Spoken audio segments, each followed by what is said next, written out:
Hello everyone, welcome back to अभी का drama. तो आज हम ट्रू ब्यूटी का एपिसोड नंबर 3 लेकर आए हैं और सच में ये वाला एपिसोड देख के मैं बहुत ज्यादा हंसा था क्योंकि ये वाला एपिसोड बहुत ज्यादा फनी है। तो मैं एपिसोड नंबर 3 का एक्सप्लेनेशन चालू करने वाला हूँ। उससे पहले आप प्लीज चैनल को सब्सक्राइब कर दीजिए और वीडियो को एक लाइक जरूर करिएगा। और अगर आपको किसी और ड्रामा का एक्सप्लेनेशन सुनना है तो आप कमेंट में एक बार जरूर बोल दीजिएगा। Thank you. तो पिछले एपिसोड में हमने देखा था कि ली शियो जू की मदद करता है और उसे वॉशरूम में बेचकर वो बाहर खड़ा हो जाता है। लेकिन तभी वहाँ सुजुन आके उसे बोलता है कि तुम्हें तो सबके सामने अच्छा बनने का वो शौक है ना। ली शियो उससे बोलता है कि तुम मुझ में कुछ ज्यादा इंटरेस्ट दिखा रहे हो, क्या तुम मेरी वजह से ही इस स्कूल में वापस आए हो? तुम अपने काम से काम रखो, समझे? फिर जू मेकअप करके वापस से अपने क्लास में जाती है। वहाँ पे सब लोगों से सॉरी बोलते हैं क्योंकि उन्होंने उसके ऊपर केक गिरा दिया था। और एक लड़की उसे ये भी बोलती है कि तुम बहुत खुशनसीब लड़की हो जिसकी मदद ली शियो ने किया। वो किसी की भी आसानी से मदद नहीं करता। जूहो को उस टाइम पे लगता है कि ली शियो को उसकी असलियत पता चल गई है कि वो अगली गर्ल है, इसीलिए उसने मदद की। फिर वो जाके अपने भाई से पूछती है कि ली शियो मेरी मदद क्यों कर रहा था? उसे पता चल गया क्या कि मैं अगली लड़की हूँ? उसका भाई मजाक में उसे बोलता है कि हाँ, अब तुम्हारे बारे में उससे सब कुछ पता चल गया है और वो एक वैम्पायर है और अब वो तुम्हें पकड़ के तुम्हारा खून पी जाएगा। उसका भाई तो उससे मजाक ही कर रहा होता है लेकिन वो इस बात को सच मान लेती है और उसको सच में लगने लगता है कि ली शियो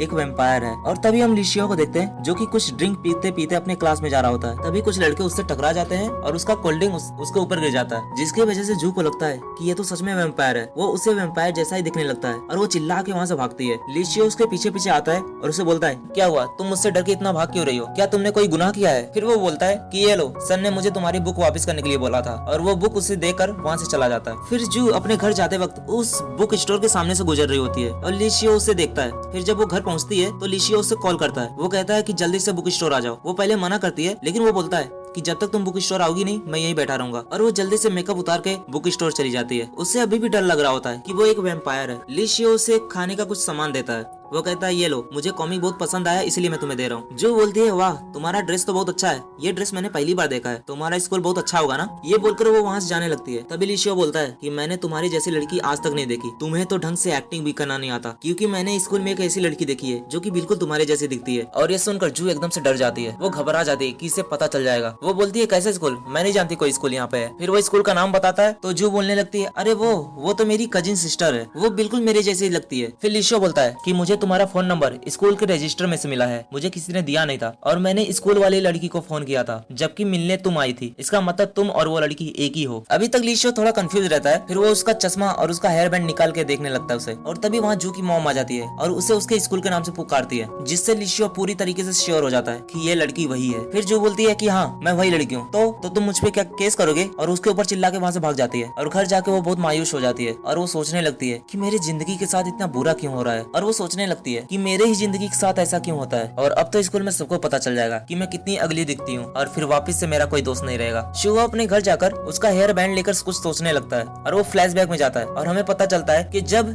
जू ने उसे बैग में कॉमिक और ब्लेजर साथ में दिया था तो उसने देख लिया था और उसे तब से ही पता है कि वो दोनों लड़की एक ही है, क्योंकि उस कॉमिक बुक पे एक नोट था जिसमें लिखा हुआ था थैंक यू, मैं अगली हूँ ये किसी को न बताने के लिए। और उसके बाद ही उसने उससे वो बैग छीना था, लेकिन तब तक तो उसे पता चल चुका था। और जब वो हेलमेट पहन के उससे मिलने आई थी तभी वो देख लेता है कि वो कैसे बाथरूम में रो रही थी। अगले दिन जू जाके उससे बोलती है कि प्लीज मेरा ये सच किसी को मत बताना। ली शियो मान जाता है। वो बोलता है ठीक है, मैं किसी को नहीं बताऊंगा, लेकिन उसके बदले तुम्हें मेरा सारा काम करना होगा, मैं तुम्हें जो भी कहूँ वो तुम्हें करना होगा। तो जू के पास कोई रास्ता नहीं होता और वो मान जाती है। तभी हम देखते हैं ली शियो क्लास में बैठा होता है और खिड़की से धूप आ रही होती है। तो जू जाकर जल्दी से खिड़की का कर्टन खींच देती है और बोलती है अब तुम्हें धूप नहीं लगेगी। और ली शियो उसे मैसेज के जरिए बोल रहा होता है कि ये लो, मेरे बुक्स स्टाफ रूम में सबमिट करके आओ। वो तुरंत भाग के जाती है, सबमिट करके आती है और वो मैसेज करके उसे ये भी बोलता है कि मुझे प्यास लगी है। और वो दौड़ के जाती है और उसके लिए उसका फेवरेट ड्रिंक खरीद के लाती है। ली शियो उसका मैसेज देखकर हंस रहा होता है, जो सुजिन आके देख लेती है। वो बोलती है क्या हुआ, तुम क्या देख के हंस रहे हो? मैं तुम्हें काफी लंबे समय बाद हंसते हुए देख रही हूँ। लेकिन वो कुछ नहीं दिखाता। और जब सुजिन ली शियो से बात कर रही होती है तभी उसे एक मैसेज आता है। वो मैसेज उसके डैड का होता है। उसके डैड का मैसेज ये था कि आज शाम को जल्दी से आ जाना, मुझे तुम्हारे साथ ब्रेकफास्ट करना है। जिससे हम देखते हैं कि सुजिन सैड हो जाती है और वो बाथरूम में जाकर अपना हाथ जोर जोर से रगड़ने लगती है। और हम ये भी देखते हैं कि जब जू ली शियो के लिए सामान इधर उधर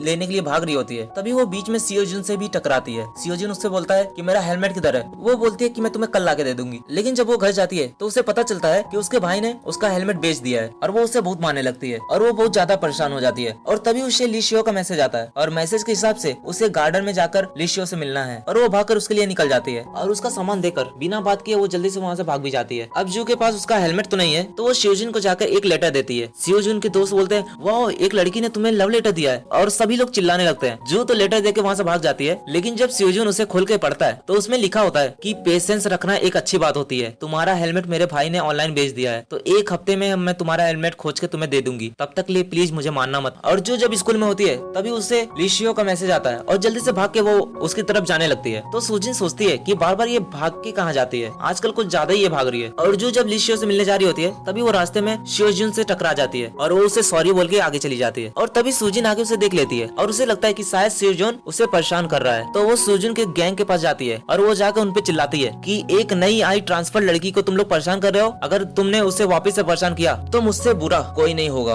और इधर हम जू को देखते हैं जो लिशियो से जब मिलने जाती है तो वहाँ जाकर वो देखती है कि लिशियो ने बहुत सारा खाना अरेंज करके रखा है और उसे वो खाने के लिए बोलता है। जू वो सब मिक्स करके खाती है तो उसे बहुत अच्छा लगता है। वो लिशियो को भी खाने के लिए बोलती है। लिशियो शुरुआत में तो नहीं खा रहा होता है, लेकिन उसके जिद करने पे वो खाने लगता है और उसे भी खाना बहुत ज्यादा अच्छा लगता है। और लिशियो जू को बोलता है कि ये जो टैलेंट शो होने वाला है उसमें तुम्हें पार्टिसिपेट करना होगा। अब जू मना तो कर नहीं सकती, तो वो जाके जजेस के सामने डांस करने लगती है। जजेस को तो ये डांस पसंद नहीं आता, लेकिन उसका डांस लिशियो को बहुत ज्यादा अच्छा लगता है। फिर सियोजून का सीन दिखाया जाता है जो कि अपनी मम्मी के साथ उसके हॉस्पिटल में होता है और तभी वहाँ लिशियो के पापा आते हैं, जिसे देखकर सियोजून एकदम गुस्सा हो जाता है। और इधर जब जू अपने घर वापस से आती है तो उसकी मॉम उससे बोलती है कि तुम रोज इतना मेकअप करके स्कूल क्यों जाती हो, तुम रहोगी तो अगली के अगली ही। जू को यह बात बहुत ज्यादा बुरी लगती है और अपने रूम में बैठकर वो यही सोच रही होती है कि इसमें मेरी क्या गलती है। और तभी उसे लिशियो का मैसेज आता है और वो भागकर उसे उसका बुक देने निकल जाती है। बाहर बहुत ज्यादा बारिश हो रही होती है, तभी वो जाती है और रास्ते में उसे कुछ लड़के मिलते हैं जो कि उसका बहुत इंसल्ट करते हैं कि वो बहुत ज्यादा अगली दिखती है। उसकी आज घर में पहले से इतना ज्यादा इंसल्ट हो चुका था अगली होने के बारे में कि ये इन लोगों ने भी कर दिया था।